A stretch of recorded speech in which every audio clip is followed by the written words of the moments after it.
So today we will be discussing the flow net and certain associated topics there, and then we will move on to the numerical portion.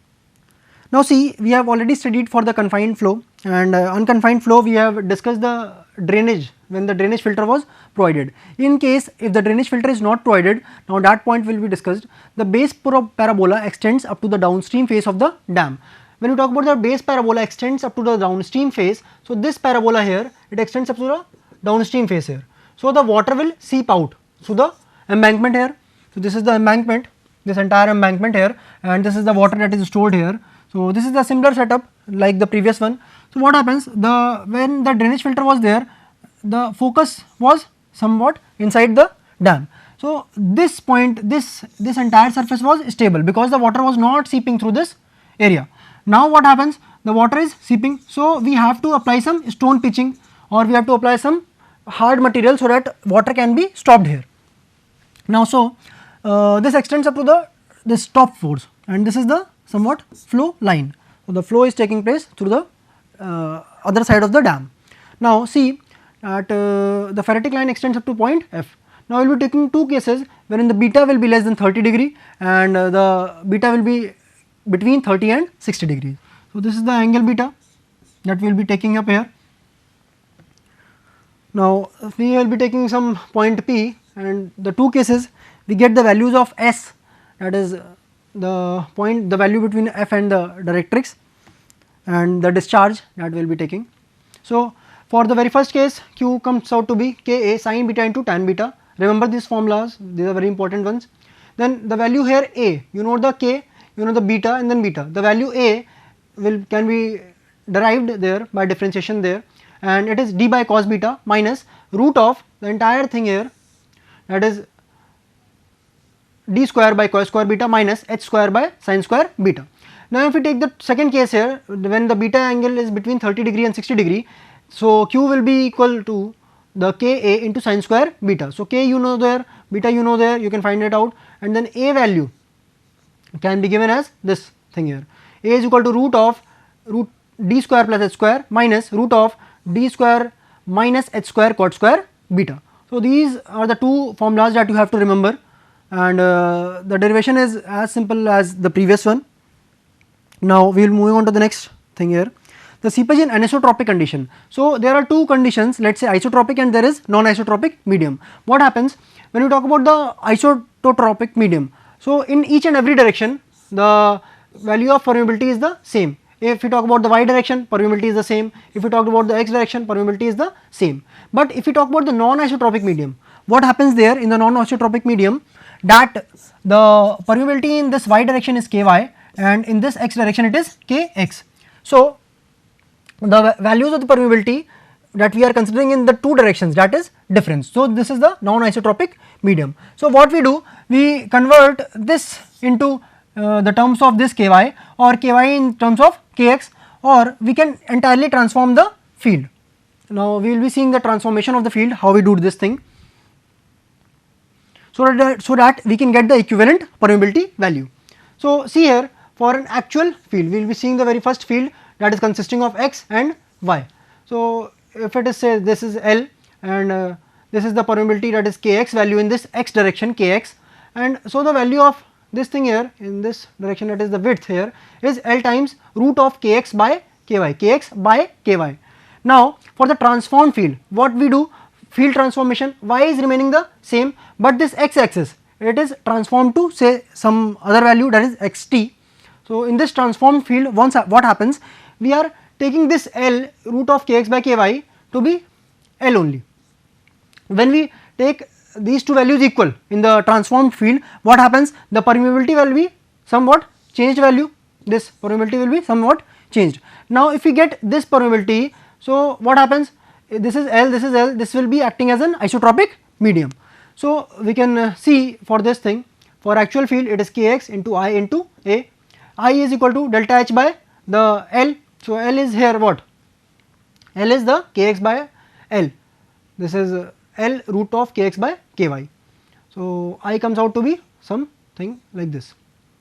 Now here see, delta q for the transformed field is k dash into I into A. So what is I here? I is the head loss across this flow when the flow is taking place here, that is delta H, and the flow length is L here.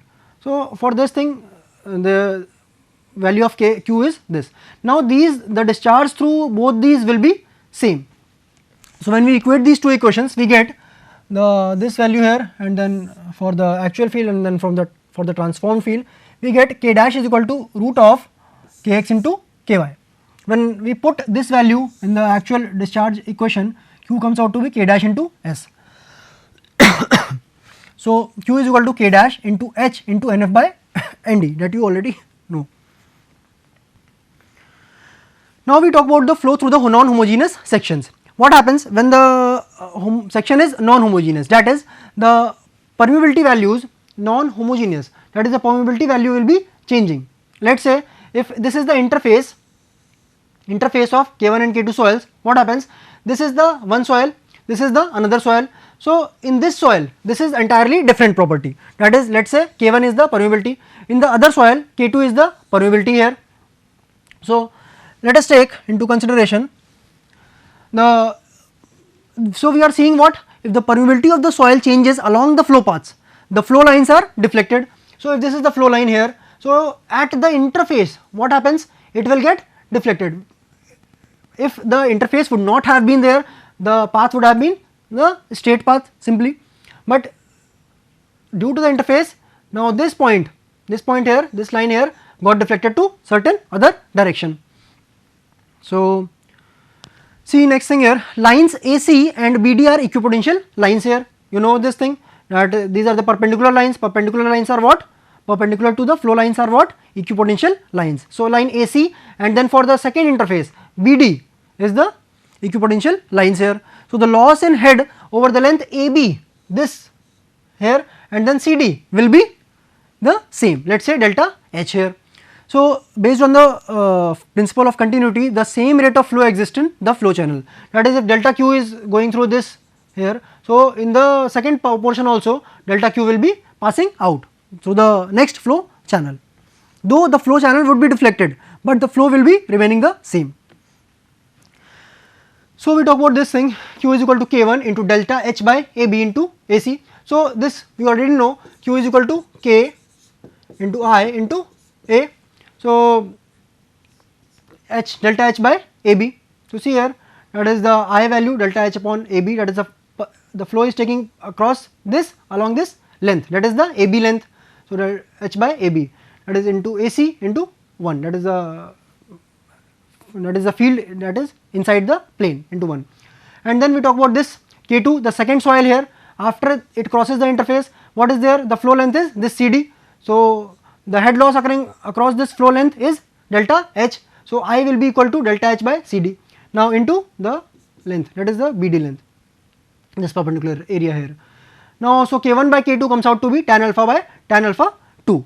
Understand important thing here, that this point is there, that tan alpha 1 is equal to AB upon AC.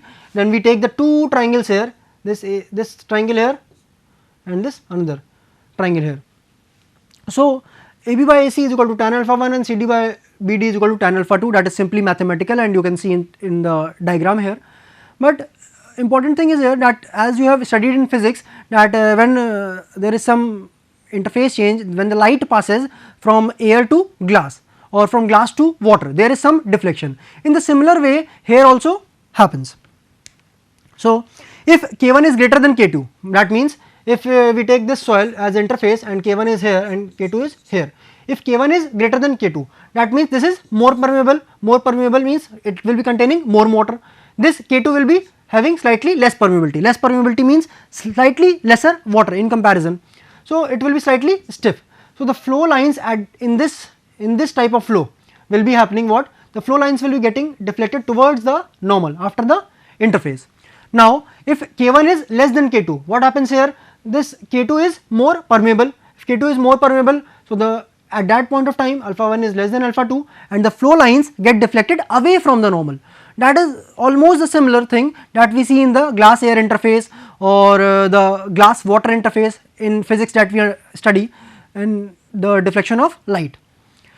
But understand here one more thing, that if the permeability of one soil is more than 10 times that of other, so what happens if there is some relation between these two permeabilities, they are slightly matching each other, so then there will be some deflection. But if some permeability is very much higher, what happens, it will be totally allowing the water to flow. So that in that case we will not be considering these two corrections that we have studied, that K1 by K2 is equal to tan alpha by tan alpha 2. So if the permeability of one soil is more than 10 times that of other, no deflection correction is necessary. Like in the previous case, we have considered K1 by K2 is equal to this by this value.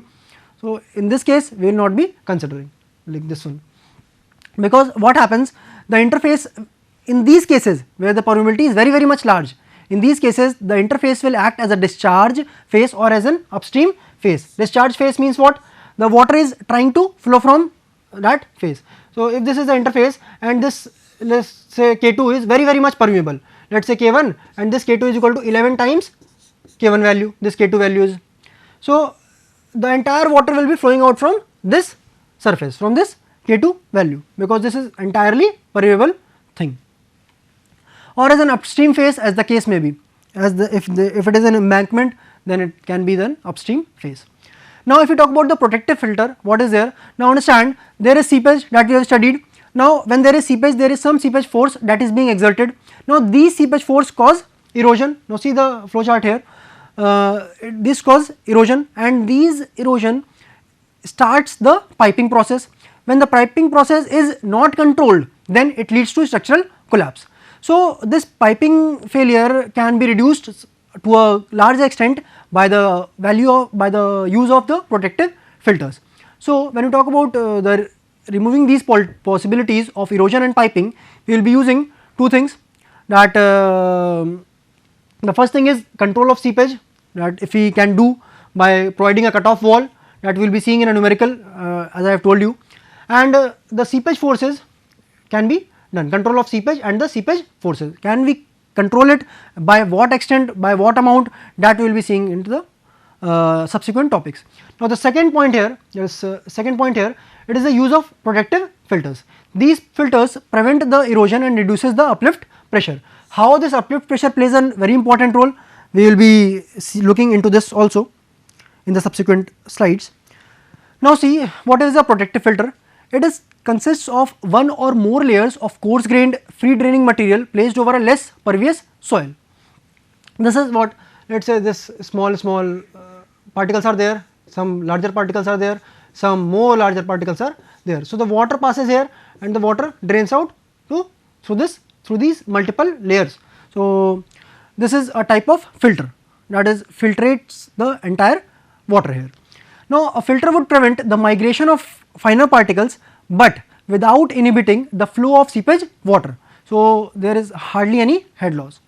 This ensures that within the filter itself seepage forces are reduced. It should not happen with the case that if the flow is taking place, so what happens, that the seepage, the fine particles here are also washed away. So this should not be the case here. So in Terzaghi in 1922 laid down certain criteria for design of these filters, and he used the grain size, this D15 that you have studied, D10, D30, D60 in the particle size classification, it is the same thing here. So D15 of the filter upon D85 of the protective material, it should be less than 5. Now D15 by D15 ratio of the filter to the protected material should be between 4 and 20. Now this D50 to D50 ratio of the filter and the protected material should be less than 25. Now we will be seeing what are the three design criteria and how they have been designed and what do they ensure. So the very first thing here, this point, D15 filter and D85 protective material ratio should be less than 5, So this ensures that there is no significant invasion of particles from protected soil to the filter material. So some upper amount of, so if let us say if it is very much small particle, so what will happen, it will try to move into the filter material. So some upper limit is there to the grain size. It should be somewhat greater than some, say let us say 5 units or let us say 10 units. So that is some upper limit there. Now understand, if we talk about this thing, D15 filter by D15 protected material should be greater than 4. This 4 ensures that sufficient head is lost in the flow through the filters without a build-up of seepage pressure. This is very important here, without a build-up of seepage pressure, because if the seepage pressure gets developed, then it will try to take away the material with it, and that should not be the case there. So, this specifies the lower limit for size of filter material. So, the filter material should have a grain size between something to something. So, there is one lower limit, one there is upper limit, and the other thing, that is D15 by D15 of filter to protected ratio, protected material, its ratio should not be greater than 20, should be less than 20. So, this case and this D50 by filter and D50 by protected material ratio should be less than 25. These two are the additional criteria. This one here and this one here, these are the additional design criteria. Okay. So, these two are the additional design criteria, and the other two like govern the different grains sizes. Now, understand the numerical here. Now, we will be seeing one or two numericals here. See that if in this figure the energy level is given, this is 10 meters of water, then this is 2 meters, then it is 0, and then this is in meters. So, what happens in the figure, see that this is the water level here, this is the water level here, and the soil is present between this and this. Entire this is water here, this is also water. Now, see in this point that there are different points, and you have to find out the datum head first thing, the pressure head second thing, and the total head at entry, exit, and at any point A. So, A point is given here, let us say at 3. So, we have considered this A point here at 3. We will be determining at different points, we will be seeing not only at the entry and exit, but we will be analyzing the entire thing here. So, see the datum head, you can already see that if this is the datum, because the energy is 0 given here. So, this is the energy. So, if the datum head is 10 at the topmost point, at the 6 it will be 6, at the datum it will be 0. So, beginning here 2 and then 6 and then 10. So, datum head is very easy, you know the datum, then you will simply find out the different values. Now, if you talk about the pressure head, what happens if you, for pressure head what you will do, you will apply a simply piezometer here. So, there will be no rise here because the water level is at this surface only, and this point also, here also if you apply the piezometer here, what, there will be no rise in water. So, we can easily say that the pressure head at this point will be 0, and at 0 this datum value will be also 0. So, the total head comes out to be datum head plus pressure head is equal to the total head. So, it comes out to be 10 and 6. So, understand here that this entire thing is water. So, if the water flows from this to this point, there will be no loss in head. So, if there is no loss in head from moving from 10 to 6, what happens, the total head remains the same. So, if this is 6 and this is 10, what happens that if you add this and this, you come out to be value this. So, this can be 4, written as 4. Now, if we talk about, let us say this point, what will be the, if we add these two, we get it as 0. Now, this entire thing is water. If we move from this to this point, what happens, there is no loss in head. When there is no loss in head, it can also be, the total head will remain the same here also, it will be 0. Now, so if you talk about this point, what will be there, 2 plus certain thing here is equal to this. So, it will come out to be minus 2 here. So, see in this that when you talk about the third point, that is in between, this soil material will be resisting some flow of water, this soil will be resisting some flow of water. And what will be the flow? See, if in the entire 10 meters in this 6 to 4, so in this 4 meters of soil, what happens, in this 4 meters of soil, what happens, there is a loss of 10 meters. How? See this, when you talk about this 6 and this 2, the head loss is what, difference of 10 minus 0, this is 10 minus 0 here. So, the head loss is what, in 4 meters it is 10 meters head loss. So, in 1 meter length, what will be the head loss, it will be 10 by 4, that is equal to 2.5 meter. And if you talk about going from 6 to 3 or 0 to 3, what happens? It will be equal to 7.5 meters. For 3 meters flow, it will be 7.5 meters. So the values here, if you write down, it will be pressure was 0 here, it was 0 here, it was 10 here, it was again 0, then no head loss was there, and then again it was 0. So at this point you get out this point as 7.5, and then so there is this much head loss. So this comes out to be 2.5 here, and then here it will be minus 0.5. So next, moving on to the next thing here. Next numerical, a concrete dam of 17.5 meter base width retains 5 meter of water. A sheet pile cutoff is provided at the upstream end of the base and the dam up to a depth of 8 meters. So what is the upstream we will be seeing? So see this in the diagram here, this is the embankment, this is the providing some resistance to the flow and storing the water in the backside. So here a sheet pile cutoff is provided at the upstream end of the base. So this is the sheet pile cutoff. Now see what happens, the flow could have taken place from this to this end, but this sheet pile is slightly increasing the distance of this flow line. So the very first flow line which is coming, this is from this end, it is not crossing the flow line from the very much down here. So this is very important point. See next thing here, that the base of the dam is 1.5 meters below the ground surface. Okay, base of the dam is 1.5 meters below the ground surface. So what is the distance here? It is 1.5 meter. The base of the dam is 1.5 meters below the ground surface. This is the ground surface here. So the base of the dam is 1.5 meters here, and the pervious foundation extends to a depth of 14 meters, below which it is an impervious stratum. Now we have to compute the seepage flow below the dam per meter length of the dam for the flow net as shown in the figure, because the diagram is given to us. Now the coefficient of permeability value is 2 into 10 to the power minus 3 centimeters per second, and we have to also calculate the uplift pressure along the base of the dam. So see here, this is the figure. Now the points that are given, this is the water storage or water retaining embankment here, and this is the depth, that is 1.5 meter. Water storage is 5 meters to this end, and then we talk about this thing here, the pervious base where the flow is taking place, that is 14 meters, and then there is, this is 8 meters. This is the different depth. This 8 meter is what? The sheet pile wall, this sheet pile wall here, that is there. So this value is 17.5 meter, the width of the base that we can say. These are the flow net is constructed. So see here, this is one flow channel here, this is another flow channel here, this is another flow channel here. So if you talk about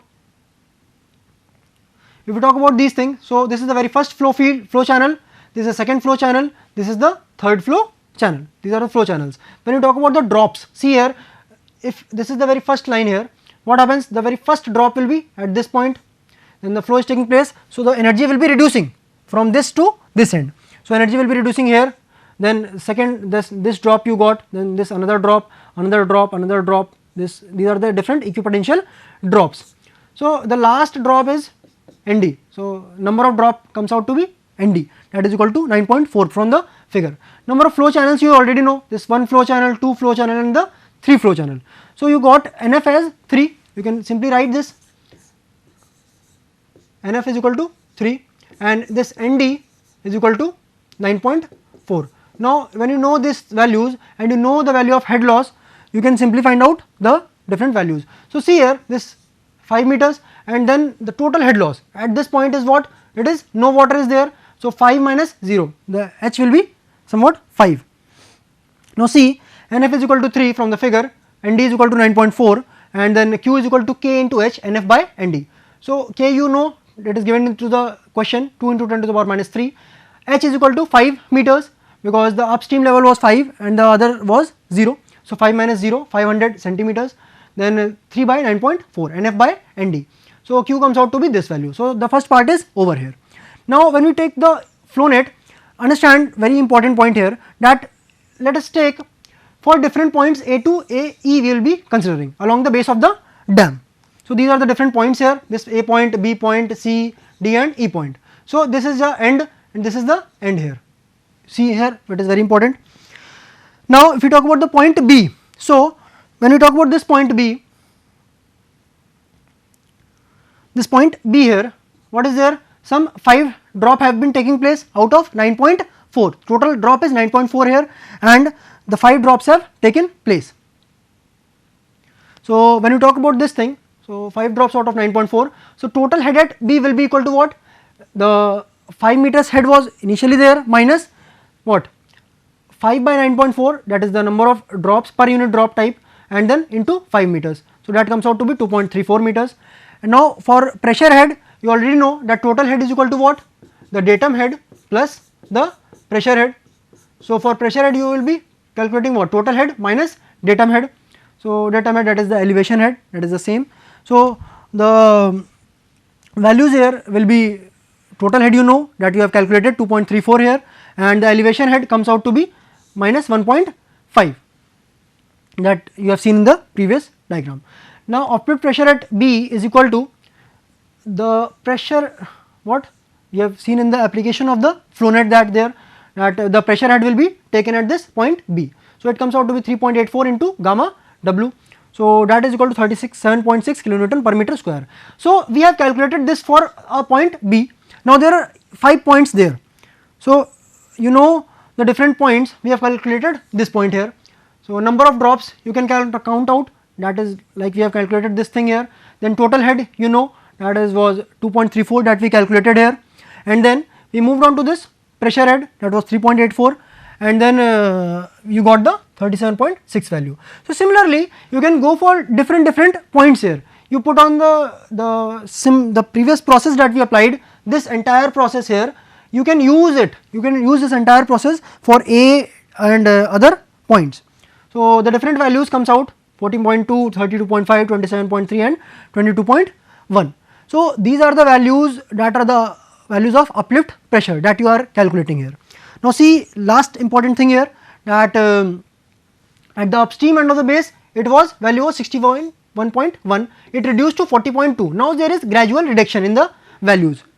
So when you talk about this thing, understand that the pressure head started like this, a sharp fall here.